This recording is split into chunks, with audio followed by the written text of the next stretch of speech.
Halo sobat sekalian, selamat datang di channel ini. Kini kita sudah sampai di bagian ketiga dari playlist Gojo Pass Arc Jujutsu Kaisen. Setelah sebelumnya, kita sudah membuat 2 parts video yang fokus di arc yang satu ini. Jadi tentunya di konten rangkuman alur cerita Gojo Pass Arc ini akan kita lanjutkan dari chapter 73 sampai chapter 76. Di mana pada 4 chapter yang akan kita bahas sebentar berisi pertarungan apik antara Toji versus duo jagoan legendaris dari SMA Jujutsu Tokyo. So, ini dia rangkuman alur cerita Gojo Pass Arc Jujutsu Kaisen. Tapi sebelum lanjut, subscribe channel ini biar admin makin semangat buat kontennya. Dan mari kita mulai. Chapter 73, penyimpanan tersembunyi bagian 9. Kisah melanjutkan kejadian di chapter 72 kemarin, di mana setelah Toji membunuh Riko Amanai, maka Geto bersiap untuk menghajar Toji. Di sini Toji menyadari bahwa dia yang tak memiliki energi terkutuk, membuat dirinya menjadi sosok yang sulit dideteksi. Meskipun begitu, jika Toji memegang benda yang memiliki energi terkutuk, maka membuat dirinya dapat dideteksi pula. Kemudian tak lama setelah itu, rupanya Geto sudah bersiap menghabisi Toji dengan Shikigami Rainbow Dragon-nya. Tentunya Toji tak tinggal diam. Toji langsung menghujani peluru ke arah Geto. Namun hebatnya Geto mampu menangkal serangan tersebut. Setelah berhasil kabur dari serangan Geto, Toji lalu menunjukkan ke Geto bahwa dia menyimpan roh terkutuk di dalam mulutnya, yang dimana roh terkutuk ini berfungsi untuk menyimpan senjata terkutuk milik Toji. Jadi sederhananya, mengapa Toji tak mudah dideteksi meski memiliki benda terkutuk, itu disebabkan oleh roh terkutuk yang dia telan. Kemudian berkat itulah dia sulit dideteksi, yang imbasnya inilah pula penyebab mengapa Toji bisa menusuk perut Gojo. Lantas, Geto makin bingung dengan Toji sebab mengapa bisa dia dapat masuk ke aula Master Tengen, sementara mereka telah menghapus jejak kutukan. So, meskipun Toji tak memiliki energi terkutuk, namun sebagai penggantinya Toji dikaruniai ketajaman kelima indera, jadi membuat Toji menjadi sosok manusia ideal. Singkatnya, Geto kemudian menyerang dengan Rainbow Dragon, namun sekali lagi Toji berhasil mengalahkan Rainbow Dragon dengan cara membelah dua naga tersebut. Buset, kasihan banget. Belum selesai sampai di situ, Toji kini terperangkap oleh domain bawaan roh terkutuk pendendam, di mana roh pendendam ini menyerang Toji dengan memulai menanyakan pertanyaan. Lantas pertanyaan tersebut dibalas Toji dengan sebuah penolakan. Alhasil Toji mulai diserang.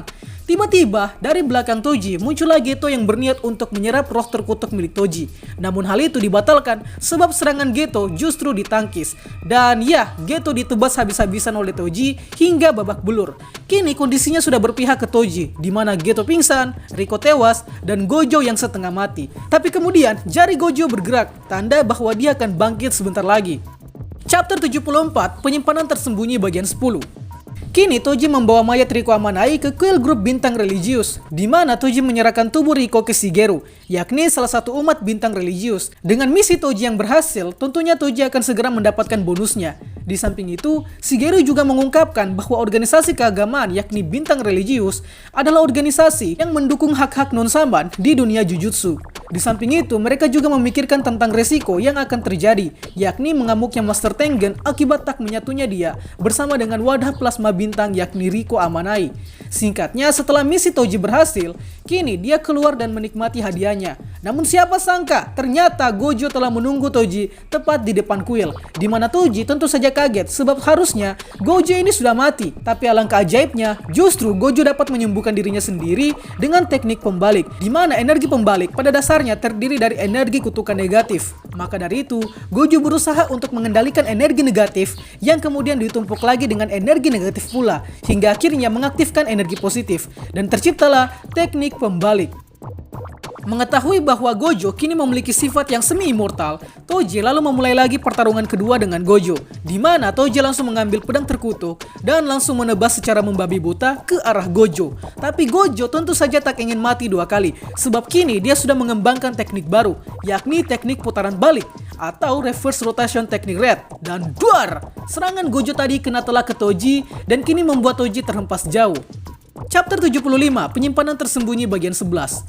Melanjutkan pasca serangan Gojo tadi, kini Toji bangkit kembali dan sedang menyiapkan kuda-kuda untuk membalas Gojo. Kini Toji menambahkan rantai pada senjata terkutuknya dan mulai menganalisis serangan Gojo yang akan datang. Gojo juga kini bersiap untuk bertarung dengan serius melawan Toji. Dan ya, pecah lagi pertarungan mereka berdua, di mana Toji langsung menyerang Gojo dengan serpihan bangunan guna untuk menciptakan tekanan berkecepatan tinggi yang bisa memotong Gojo dengan cepat. Serangan Toji ternyata benar-benar apik, namun untungnya Gojo menyiapkan menyiapkan serangan barunya untuk menghadapi serangan Toji, di mana Gojo menjelaskan bahwa kini dia bersiap untuk ledakan masa imajinatif atau disebut juga sebagai Hollow Technique Purple. Dan ya, serangan Gojo kena telak pada tubuh Toji. Efek serangan dari Gojo tadi membuat Toji kehilangan lengan dan perutnya, hingga membuat dia sebentar lagi akan terbunuh dan ya tentunya bakal kalah. Di saat-saat terakhirnya, Toji mengingat bahwa dia memiliki mantan istri yang kini telah melahirkan anaknya. Gojo juga menanyakan kata-kata terakhir ke Toji sebelum mati, di mana Toji menyampaikan wasiat ke Gojo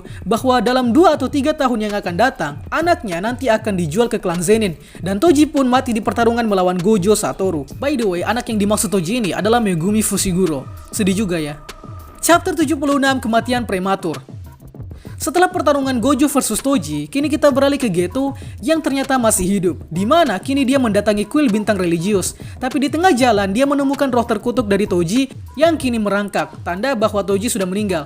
Kemudian beralih ke dalam kuil, di mana Gojo keluar dari kuil sembari membawa mayat Riko Amanai. Namun ironisnya, Gojo sambil mendapatkan tepuk tangan meriah dari umat bintang religius. Padahal dia saat ini jelas-jelas sedang berduka oleh karena kematian dari Riko. Geto tentu saja kaget melihat Gojo yang masih hidup. Kemudian sembari berjalan keluar, Gojo meminta izin untuk membunuh saja semua umat yang ada di kuil ini. Tapi Geto tentu saja tak mengizinkan Gojo karena mereka semua yang ada di dalam kuil ini adalah golongan manusia non-saman atau manusia biasa yang tak memiliki energi terkutuk. Jadi takutnya malah akan menjadi tindakan kriminal.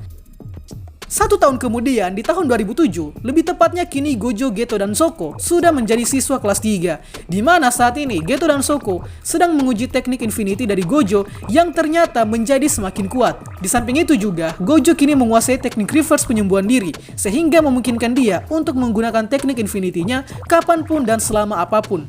Serta tak lupa pula teknik Red dan juga Blue kini semakin kuat, sehingga menjadikan Gojo menjadi penyihir terkuat saat ini. Tapi ada hal yang janggal disadari Gojo, di mana Geto terlihat kurus saat ini. Ada apa sebenarnya? Lantas Geto menjelaskan bahwa dia sedang stres musim panas. Padahal selama ini dia telah mengalahkan banyak roh dan kemudian memakan roh tersebut. Lantas untuk siapa usaha tersebut Geto lakukan? Ya benar, Geto melakukan hal tersebut untuk melindungi manusia biasa. Tapi setelah insiden kematian Riko Amanai di tahun lalu, kini membuat Geto mengalami pergolakan jati diri, di mana Geto mulai memutuskan untuk memusuhi golongan manusia non penyihir dan menyimpan dendam untuk itu. Singkatnya, Geto kemudian kedatangan Haibara yang lalu menjelaskan bahwa sebentar lagi dia akan mendapatkan misi khusus. Tapi Geto lantas mulai menanyakan Haibara perihal impiannya yang ingin menjadi shaman. Apakah pilihan Haibara terasa berat baginya? Haibara lalu menjawab bahwa dia akan melakukan yang terbaik untuk mencapai keinginannya. Dan ya, Geto Suguru setuju-setuju saja akan pilihan hidup Haibara. Kemudian mereka berdua didatangi oleh seorang wanita yang tiba-tiba secara random menanyakan seperti apa tipe wanita kesukaan Geto. Dan chapter 76 pun selesai. Well, dari 4 chapter yang sudah kita rangkum kali ini, sedikit mengungkap bahwa inilah awal mengapa Gojo memiliki ideologi untuk menjadi yang terkuat di kelasnya. Dan Geto memiliki pendirian baru yang lebih ekstrim, yakni untuk memusuhi manusia non-saman atau non-penyihir. Yang hal tersebut dipengaruhi oleh reaksi bahagia yang dimunculkan oleh kelompok bintang religius yang dinominasi oleh golongan manusia non-saman. So, maka dari itu, Geto menjadi dendam karenanya. Jadi mungkin sisa 3 chapter lagi yang akan kita bahas sebelum kita beralih ke arc selanjutnya. Jadi tetap ikutin konten rangkuman alur arc Jujutsu Kaisen cuy. Itulah pembahasan kita pada kali ini. Sanggah apabila ada yang kurang, request juga di kolom komentar untuk pembahasan selanjutnya. Dan akhir kata, see you next time.